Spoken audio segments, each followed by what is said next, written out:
We are back with Jason talking about Moolah, how AI and behavioral thinking with the way he's got it Mm. set up is really going to start turning the dial for North Americans using this incredible platform. But I'm curious about Jason is, you had 16 years in the previous business, you did the grind, you had a bunch of employees, you helped a bunch of people, everyone's flying in the skies. They've all done some Jason training somewhere along the line. Right. But now it's only been 1 year since you launched this new platform. You decided to build this app, do something really new and innovative. How did you go take the 16-year road, and now you're able to Right. condense that time frame into 12 months? Walk us through Right. what changed there. From conception to launch was actually 10 months. And then obviously the first business I shared, we ran through, we got the one customer, everything else but it goes back to that school of hard knocks knowledge. Like the things that they just can't take away from you, which is your mind.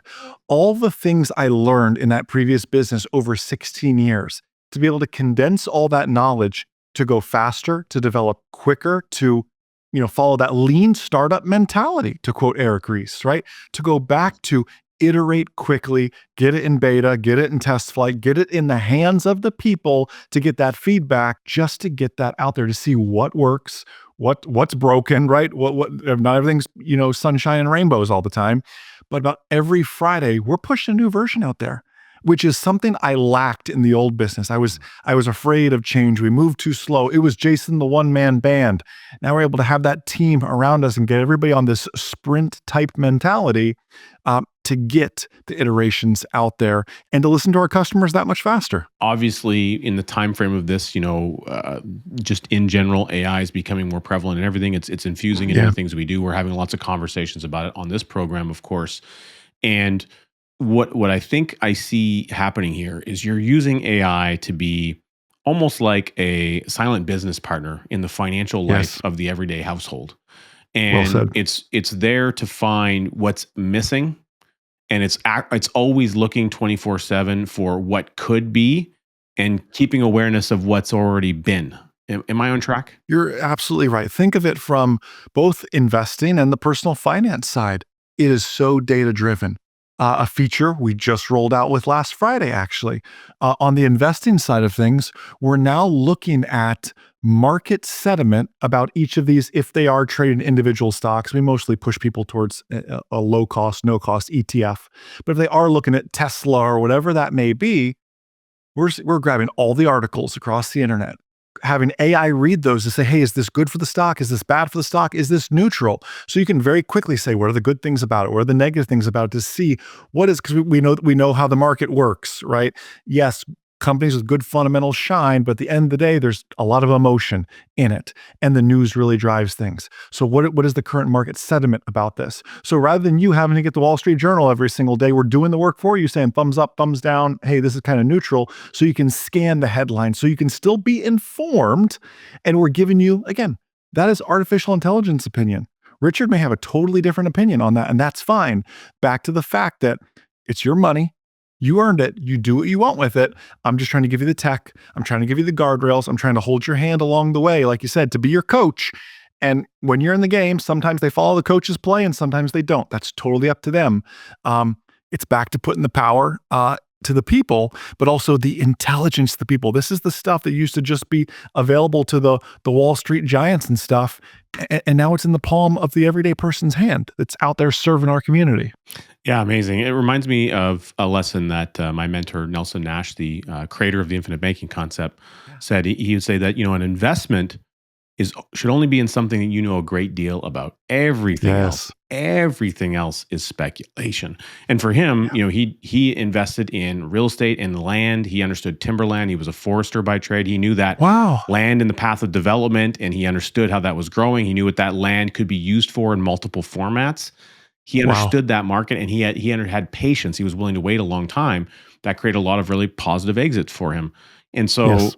but he really felt that everything else was some kind of speculation. And that doesn't mean that there's not some value for some speculation in your life, but how much of Sure. your capital do you want residing there? And where do you Not want much, that yeah. stability? So it sounds like you Right. can have the potential where, as an example, a lot of people will talk about what they call them dividend champions, or companies that have a long history and they pay dividends a long time, et cetera.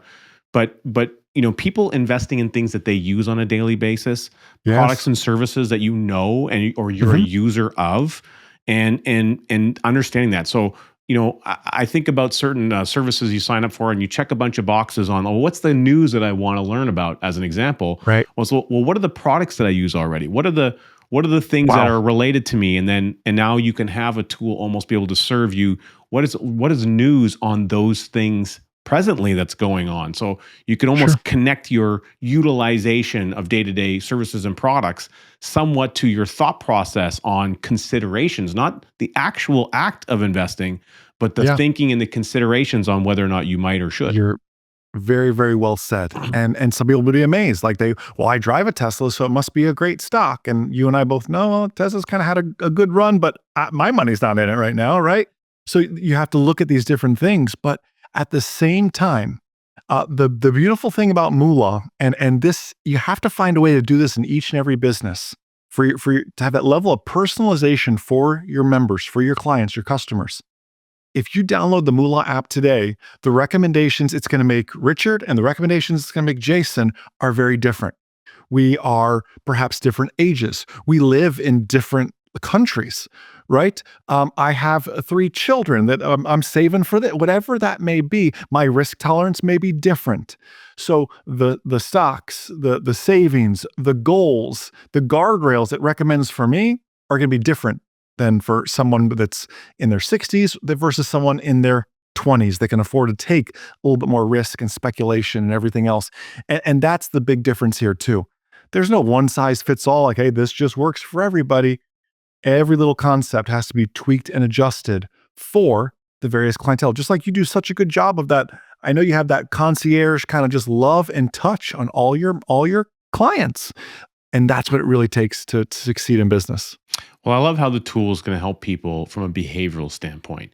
Yes. And I really do think that that is fundamentally where all financial effort and energy needs to go. And that's a huge component of what we teach in regards to the infinite banking concept, how we help people and we serve them there. We talk really about family banking and operating as a family and a unit Yes. to keep more money flowing through the hands of the people you know, like, and trust so that you can, fundamentally recycle it as many times as possible.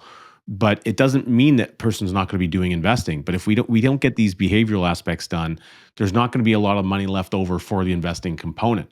So if we can Right. get down to these core fundamentals, it creates opportunities. And another thing I learned from Nelson Nash is that opportunities will come to those who are well capitalized. In fact, they will Yes. hunt you down. He would say they will track you down. Yes. Well, actually, they'll hunt you down.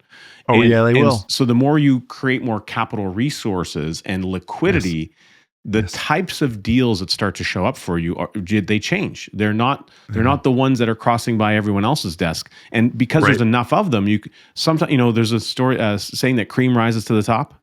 Mhm. Well, that's what begins to happen with the opportunities you see. And it could be to reinvest in your own business, to reinvest in Well, a relationship, whatever that is.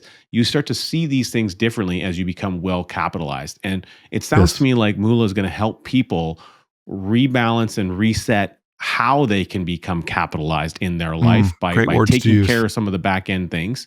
And you mentioned the front stage, backstage. Again, love that Yeah. analogy. Great strategic coach analogy with Dan Sullivan. They talk a lot about Yes. running your business in a front stage, backstage model of the world. And so knowing that there's a tool like Moolah that can be in the backstage of your financial life Mhm. so that you can focus on the front stage things, which is generating Yeah. the revenue and Right. being with your family and doing the things you need to do on a daily basis, and a little bit less of that brain power on all the other stuff, you're just able to become more efficient as a human being fundamentally. Well said. No, you're exactly right. At the end of the day, right? We're helping and empowering people to achieve the financial freedom, the early retirement, whatever that is. And that's the thing. Wealth people think, "Oh, I need $1,000,000. I need this." I'd argue your freedom number is much less than that. And what is really wealth? For us, I believe wealth is the ability to do what I want, when I want, with whom I want. If my son comes and says, "Hey, Dad, let's go play hide and go seek," I want to be able to say, "Yep, let's go do it. Leave my desk. Let's go play hide and go seek." Like that is wealth to me. And it's going to be different for every single person, but that is the level of detail we want to get at to learn about our clientele to say, what does wealth really mean to you? And here's the steps to get you there. Now, you talked a lot about, compartmentalization, kind of the envelope system as well, and Mm, those different ideas, and being more specific on things like savings targets. But you've also put a lot of R&D into, some algorithmic type things on mhm. how to approach investing. And I'm just Yeah. curious, Jason, what are some of the core pillars or elements of that you guys have tried to bring into the Moolah platform? So we call it the Moolah meter. And it is 57 different fundamentals of every stock of all 6,000 traded securities out there. We look at all the fundamentals and we give it one simple score. But again, the score I see and the score you see are totally different. We're different ages, we have different goals, we have different risk tolerances, et cetera, et cetera. So even the scoring system on is this a buy, a sell, a hold for you? And by the way, everything we encourage is always growth.